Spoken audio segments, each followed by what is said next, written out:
What's up, guys? Dirk here. Today we have a bit of a different format because what's going to happen is I actually have a special guest who's going to interview me here on the channel, and he's going to ask me for my views about crypto, the economy, and various things that I may not even know what he's going to ask me just yet. So, without further ado, let me bring back to you on the channel Max Wright. We've had him here before, just over a year ago, and I'm excited for today's episode. So, Max, welcome to the channel.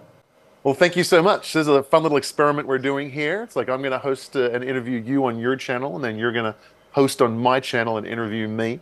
And so this is a fun little way that we've never done this before, but I think it'll be really fun. So um, uh, this is yeah. Let's just get straight into it. We've got a lot of news going on. We've just had the Bitcoin ETF approval. Price crashed.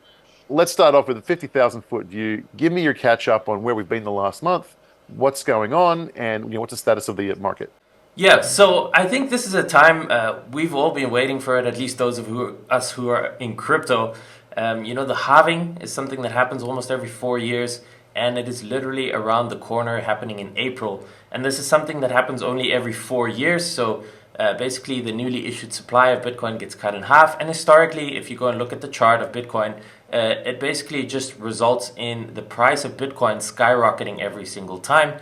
And I'm not going to go into the technical reasoning behind that, but we can potentially expect that to repeat again. So we are now in a situation where we have seen a mass amount of change. Go back to 2022, we had the whole bear market, we had tons of exchanges collapsing, and that, by the way, was, I think, the last time we spoke around September in 2022, by the way. So we were still in the midst of it. We didn't have the FTX collapse at that point, which came in November, and we went down to $15,000 Bitcoin. It was pretty wild. 2023, things kind of changed because we got a kind of technical setup on the charts where I actually flipped bullish in January of 2023 when Bitcoin got back above a key moving average, the 3-day 50 moving average. And since then, we've gone from about 20 in the 20,000s all the way up to now 49,000. So big move up. And the last rally over the last few months, we've seen that in anticipation of ETF approval, which has been a big thing, a big narrative. Are we finally going to get this traditional finance kind of vehicle where now banks and institutions and funds and wealthy individuals can invest into Bitcoin in a way that they're used to without having to worry about compliance and security and storing the Bitcoin themselves? So we got all of that approved. Now, just last week, 11 ETFs have been approved, and now we're kind of caught up to that point. We have the halving coming up in 3 months, and that's kind of the situation we're at. So I think that's caught up. Yeah, it is mind blown that the halving is only 3 months away.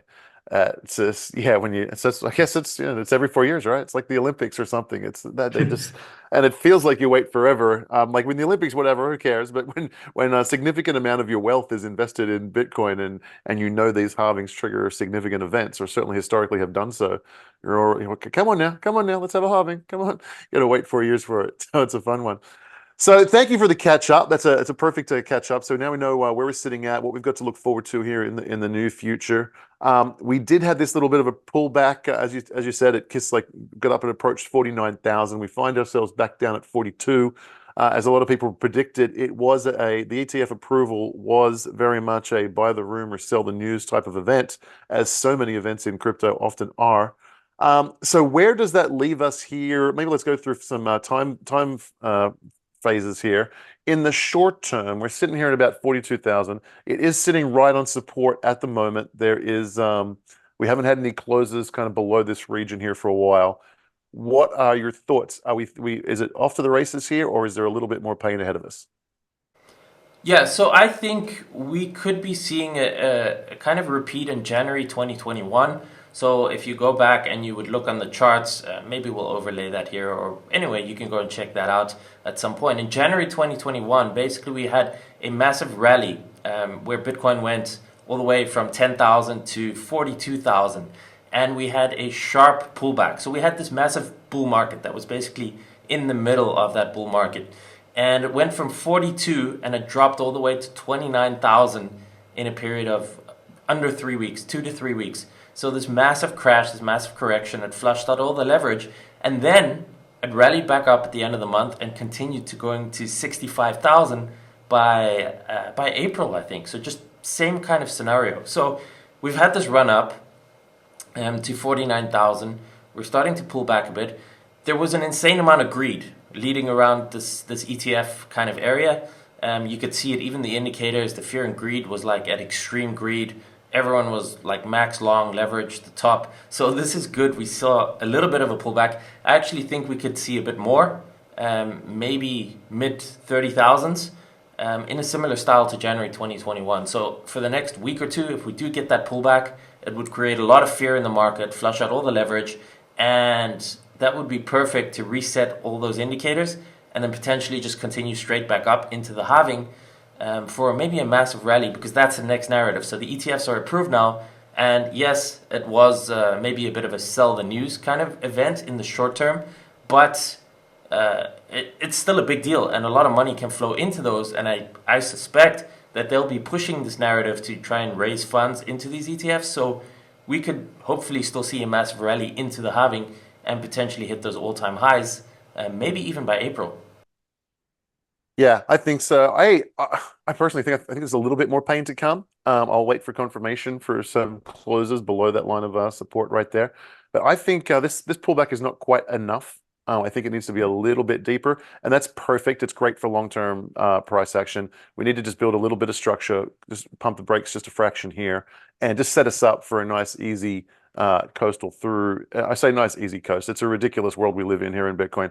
A nice, easy coast is just like doubling your money like in the next 12 months or something. So yeah, but building a little bit of structure here, I think is going to be really, really good and healthy for Bitcoin, and a really good thing timing wise just ahead of the halving, because typically, as you well know, after that halving, things kind of go very, very well. So tell me, are there any other, you kind of touched on the next kind of narrative is the Bitcoin halving. Are there any other big things you see coming up that could be important narratives? Because it is a space that is very narrative driven. And also, I guess a good question is, do you think that will continue to be the case? I think until now, there's been a lot of retail in the market, and therefore it becomes very narrative driven. But then as the money becomes more and more professional money, then you get much more analysts staring at charts and listening a lot less to narratives. So a couple questions are, do you think we'll become less narrative driven over time? And if that hasn't happened yet, what do you think are the next kind of narratives that are really going to grab people's attention? Yeah, so I have a bit of a controversial theory that so far has been playing out in this whole market, and that I believe this 4-year cycle is not repeating anymore in the same way that people are expecting it to, and that we could potentially here be seeing a front-run theory where we might actually peak by April and have a global financial crash after that. And I'm basically basing that on the fact that interest rates are projected to be cut in the US like 7 times this year, which is nuts. The first meeting is in March already. And there's like a 76% estimate that there is going to be a rate cut then. And if you look back historically, anytime after a massive hike cycle in interest rates, when they first start cutting, it basically marks the top of the markets and they crash. So, for example, the S&P 500, if you look back, when they cut interest rates after a long hike cycle in 2001, resulted in a massive crash. 2008, massive crash.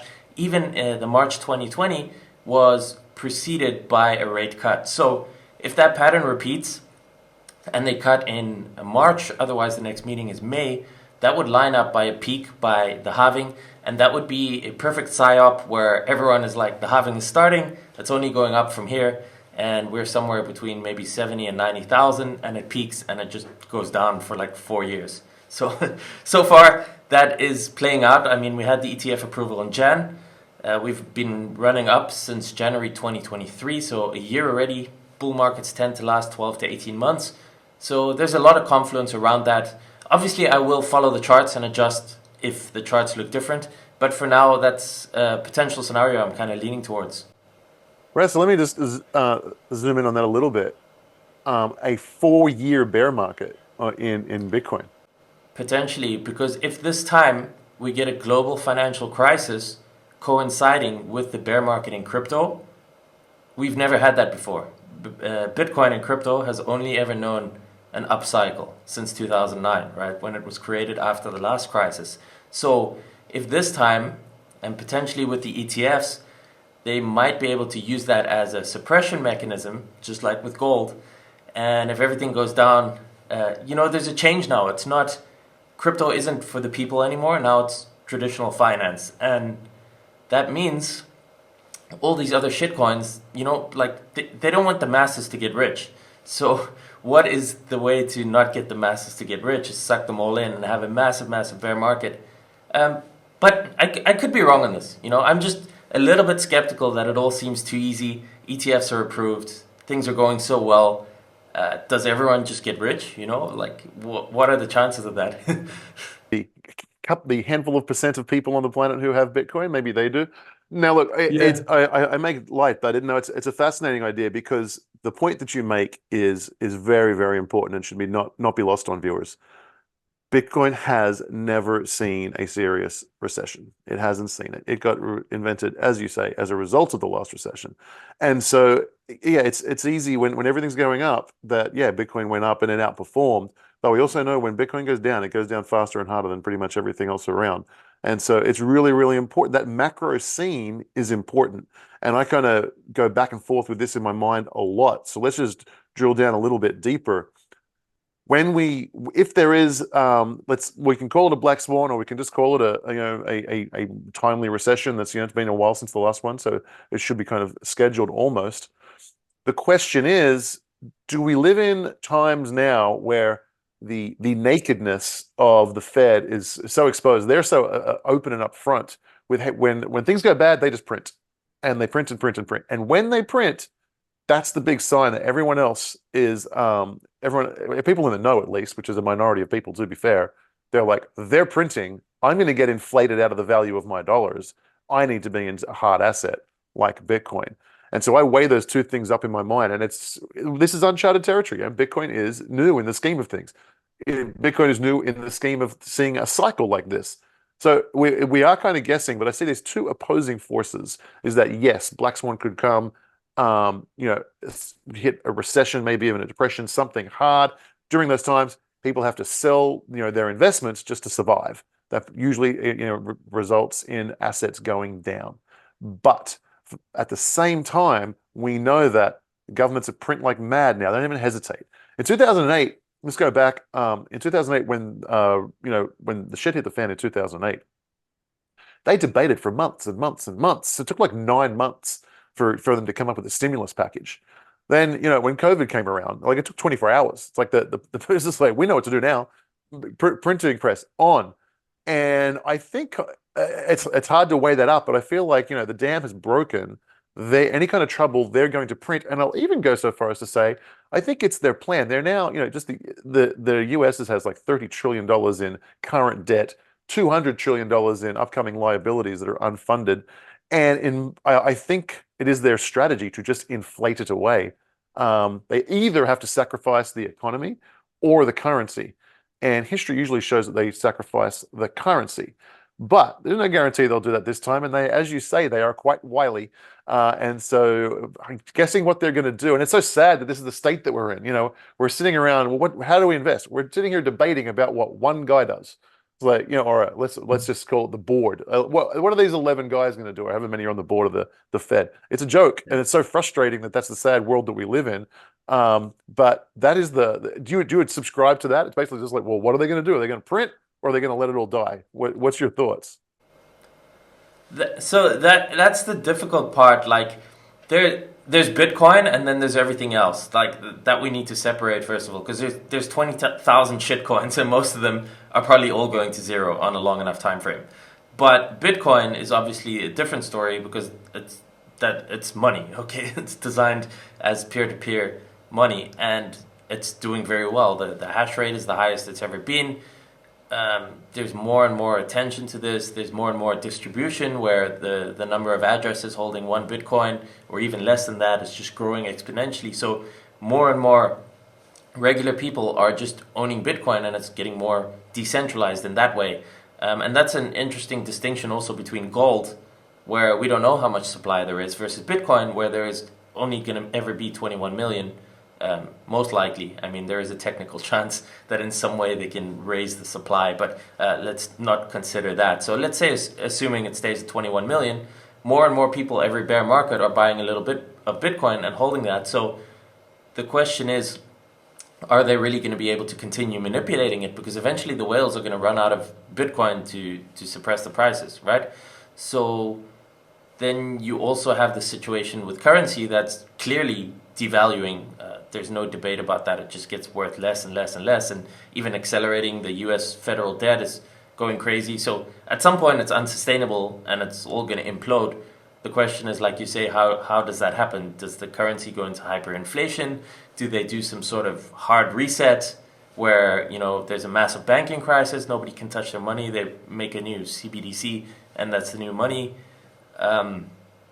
Or is there really a different financial system like Bitcoin, and will that be allowed to thrive? And is it really the early adopters who now own Bitcoin that are all going to be fabulously wealthy and everyone else is going to get poor? I actually don't know. There's a lot of different scenarios there. Yeah. And as I think through all of them, it creates a very interesting topic of asset allocation and portfolio management. It's like I really believe right now it's like the Fed and the governments of the world have become so big and so powerful that now we just have this massively correlated markets, and either everything goes up or everything goes down. And even the idea of a balanced portfolio has just become almost silly right now. Like, why do you need to manage 10 different things and have different brokers and different accounts and different brokerage accounts and then your Bitcoin account and then your other account? And then it's like, what assets do you have? There really only needs to be two assets in a portfolio at this point. I think you have cash to defend a position in case things go down. You get to buy more stuff inexpensively. And then if you're going to be exposed to the markets, then you want to choose the asset that is the best performing. And then in that case, you're in the world of crypto. And then it's a risk appetite thing. The vast majority of people, I think, for their risk appetite should be in Bitcoin. And I think like you say, it's a different animal, and should be considered so. And so how do you kind of think about that in terms of asset management and portfolio theory? How do you structure yourself in terms of what you're doing?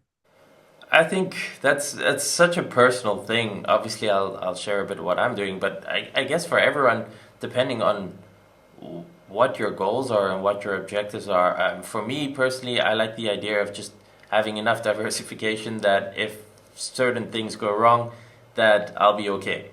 So I don't want to put everything into one basket. I like the idea of having at least some real estate in multiple countries. Worst case, you can go and live there, or at least you can rent it out and have some income coming in if everything, goes terrible.